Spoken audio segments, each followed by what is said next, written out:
So 5, a contagious, highly contagious bacterial disease has found its way into Fairfield County. This morning, health officials want to warn you of the whooping cough outbreak, also known as pertussis. NBC4's Marcus Thorpe is live at Nationwide Children's Hospital with tips on how you can try to keep your family healthy. Marcus? And we all know it's that time of the year where flu really starts to jump up, and we see a lot of trips here to Nationwide Children's Hospital, the emergency room where those kids are dealing with the flu. Now, we know all about flu shots as well, but one thing you might not be thinking about is protecting yourself, especially your kids, from this sound. It's something that we hear all too often. Take a listen.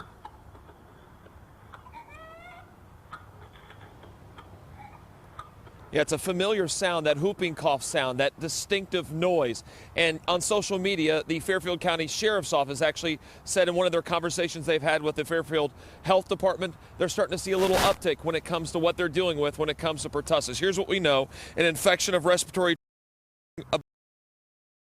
here, it can be easy breathing in people who cough or sneeze. It's most common severely in infants and children that are younger than 4 who've not had shots for the disease. It shows up sometimes like a cold-like symptom, usually occurring first with little or no fever, but that coughing can then come up in the second week of the illness. Coughing spells can last 2 to 6 weeks. The child might still have a cough or a whoop from time to time for up to a year afterwards. And the child, according to health officials, probably will be coughing up amounts of thick, stringy mucus after the coughing spell is over, and vomiting can be a problem, with some children having up to 50 coughing spells a day.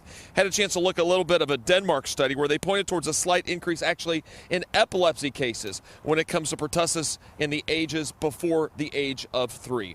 Some advice for you: if you hear that noise or you think that there's something might be wrong with your child when it comes to this pertussis problem, you definitely want to get them seen immediately. Don't wait. Just be safe rather than being sorry later on. Obviously, you're going to want to wash hands and clean surfaces, and then tell you they're covering their cough. It certainly is important this time of year especially. Reporting live here from Nationwide Children's Hospital, Marcus Thorpe, NBC4.